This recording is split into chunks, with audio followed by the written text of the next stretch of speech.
श्री स्वामी समर्थ. तुम्हा सर्वांचं आपल्या यूट्यूब चॅनलवरती मी अगदी मनापासून स्वागत करते. तुमच्या मनातील सर्व चांगल्या इच्छा स्वामी महाराज पूर्ण करोत हीच स्वामींच्या चरणी प्रार्थना करते आणि आजच्या व्हिडिओला सुरुवात करते.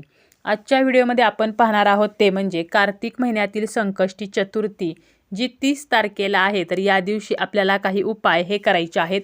आपल्याला माहीत आहे की संकष्टी चतुर्थीचे जर आपण व्रत केले, उपवास केले तर हे व्रत उपवास करणाऱ्यांना बाप्पा आशीर्वाद देतात. बाप्पांच्या कृपेने त्यांच्या आयुष्यातील दुःखे, विघ्ने तर ही जी आहेत तर ती दूर व्हायला मदत होते.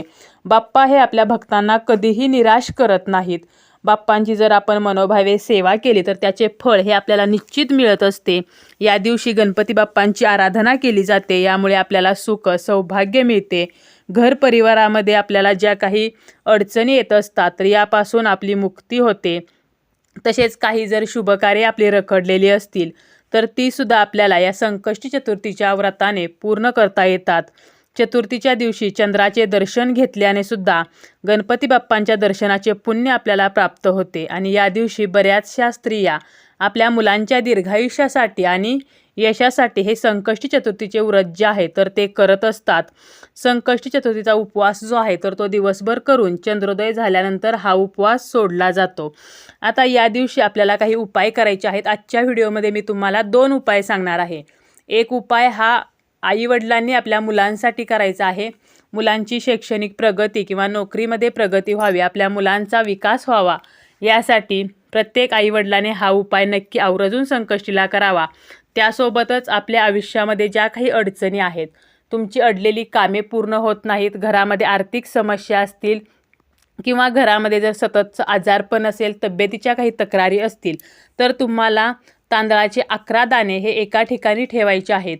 तर हे 2 उपाय आजच्या आपण व्हिडिओमध्ये पाहणार आहोत. पहिला उपाय आहे तो म्हणजे मी सांगणार आहे की तांदळाचे 11 दाण्यांचा जो उपाय आहे तर हा कसा करायचा आहे. संकष्टी चतुर्थीच्या दिवशी आपल्याला सकाळी लवकर उठायचं आहे. स्नान वगैरे आटोपल्यानंतर आपल्याला स्वच्छ वस्त्र परिधान करून आपल्या देवघरामध्ये गणपती बाप्पा जे आहेत तर त्यांची आपल्याला विधिवत पूजा करायची आहे.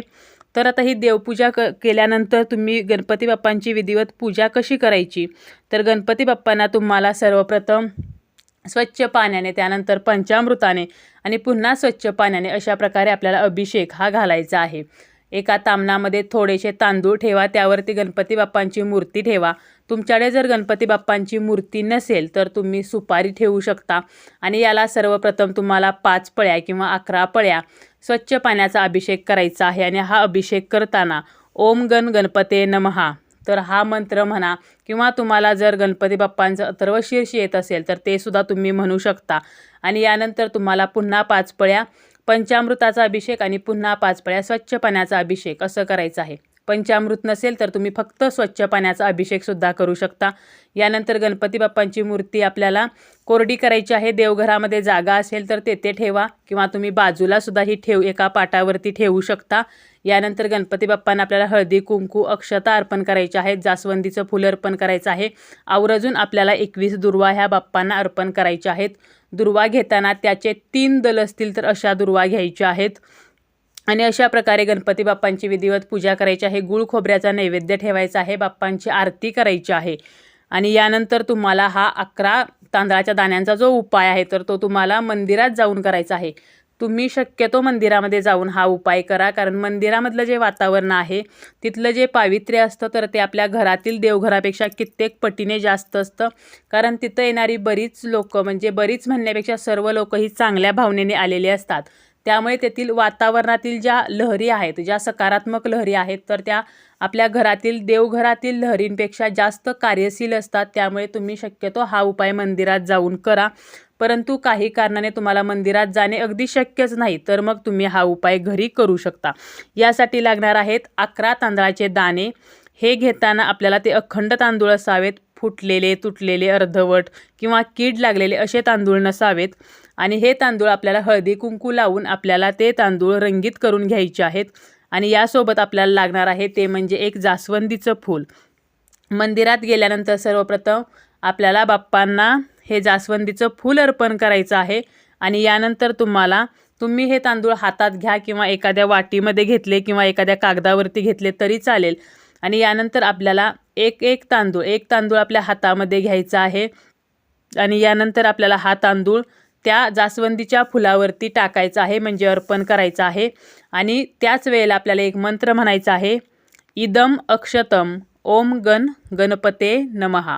तर हा मंत्र म्हणायचा प्रत्येक वेळेला. एक तांदूळ घ्यायचा, इदम अक्षतम ओम गण गणपते नमः हा मंत्र म्हणायचा, तो तांदूळ अर्पण करायचा. असं आपल्याला 11 वेळा हा मंत्र म्हणायचा आणि 11 वेळेला 11 तांदूळ एक एक करत आपल्याला ह्या जास्वंदीच्या फुलावरती अर्पण करायचे आहेत. आणि यानंतर जास्वंदीच्या फुलाला स्पर्श करून मनोभावे गणपती बाप्पांना नमस्कार करायचा आहे. तुमची जीही कोणती समस्या असेल, म्हणजे आर्थिक अडचणी असतील, शारीरिक काही प्रॉब्लेम असतील, मानसिक समस्या असेल, किंवा तुमचं कोणाकडे पैसे अडकलेले असतील, तुम्हाला कोणी त्रास देत असेल, तुम्हाला एखाद्या गोष्टीचा त्रास होत आहे, तुमची जी काही समस्या आहे तर ती आपल्याला बाप्पांना सांगायची आहे आणि यातून लवकरात लवकर बाहेर पडावं किंवा बाप्पांनी आपल्याला यातून लवकरात लवकर बाहेर काढावं अशी बाप्पांकडे आपल्याला प्रार्थना करायची आहे. आणि हा उपाय करताना अगदी मनापासून श्रद्धेने भक्तीने करायचा आहे, कारण कोणताही उपाय हा जो आहे तर तो आपल्याला भक्तीने जर आपण केला, श्रद्धेने केला, तरच आपल्याला त्याचे फळ हे मिळणार आहे. आता दुसरा उपाय पाहूया की आपल्या मुलांसाठी आपल्याला काय करायचं आहे.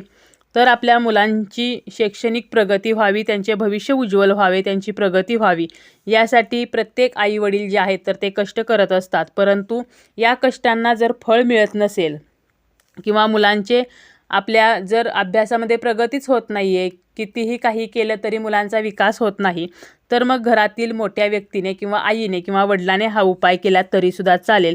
तर हा उपाय जो करायचा आहे तर यासाठी लागणार आहे तांब्याचा छोटा तांब्या घ्यायचा आहे आणि हिरवे मूग लागणार आहेत. त्याप्रमाणेच आपल्याला दुर्वा लागणार आहेत आणि लाल कापडसुद्धा लागणार आहे. आणि तांब्याचाच तांब्या वापरायचा आहे आणि नवीनच तांब्या वापरायचा आहे. नवीन तांब्या विकत घ्यायचा आहे आणि हा जो तांब्या आहे तर तो आपल्याला हिरव्या मुगाने भरायचा आहे. लाल कापड, दुर्वा आणि हा तांब्या भरून म्हणजे मूग आहे तर हे घेऊन मंदिरात गेल्यानंतर ते आपल्याला काय करायचं आहे, तर आपण ज्यासाठी उपाय करत आहात तर हा उपाय आपण का करत आहोत, तर हे आपल्याला गणपती बाप्पांना हात जोडून नमस्कार करून सांगायचं आहे की माझ्या मुलाला चांगली मार्क्स मिळू द्या किंवा चांगली नोकरी मिळू द्या, यासाठी मी हा उपाय करत आहे. करिअरमध्ये प्रगती होऊ द्या आणि तुमचा जो प्रॉब्लेम आहे तर तो सांगायचा आहे आणि लवकरच दूर करा अशी प्रार्थना करायची आहे. यानंतर या 21 दुर्वा ज्या आहेत तर त्या बाप्पांच्या चरणावरती आपल्याला अर्पण करायच्या आहेत. आणि यानंतर हे जे लाल कापड आहे तर ते आपल्याला बाप्पांसमोर ठेवायचं आहे आणि त्यावरती आपल्याला हा हिरव्या मुगाने भरलेला तांब्या ठेवायचा आहे. हा तांब्या या लाल कपड्यामध्ये आपल्याला गुंडाळायचा आहे, बांधायचा आहे.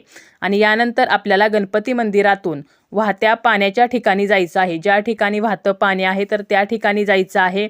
तुम्ही तुमच्या मुलाला घेऊन तेथे जायचं आहे. जर तुमचं मूल इथं नसेल तर मग तुम्ही स्वतःसुद्धा हा उपाय नक्कीच करू शकता. तर त्या ठिकाणी वाहत्या पाण्याच्या ठिकाणी गेल्यानंतर आपल्याला काय करायचं आहे, पुन्हा तुमची जी काही समस्या आहे तर ती सांगायची आहे आणि तुमच्या मुलाच्या हातून हा जो तांब्या आहे तर तो लाल कपड्यातून सोडायचा आहे. म्हणजे आपण जर बांधला असेल तर ती गाठ सोडायची आहे आणि हा तांब्या आपल्याला मुगासह वाहत्या पाण्यामध्ये अर्पण करायचा आहे. त्यासोबतच हे जे लाल कापड आहे तर ते सुद्धा आपल्याला वाहत्या पाण्यामध्ये विसर्जित करायचं आहे. फक्त हा तांब्या तसाच कपड्यासकटी विसर्जित न करता सोडून विसर्जन करायचं आहे. तर असा हा साधा सोपा उपाय आहे, तुम्ही नक्कीच करू शकता आणि हा उपाय आपल्याला वर्षातून किमान 2 वेळेला तरी करायचा आहे. तर असे हे 2 उपाय मी आजच्या या व्हिडिओमध्ये सांगितले आहेत, जे तुम्ही संकष्टी चतुर्थीला नक्कीच करू शकता.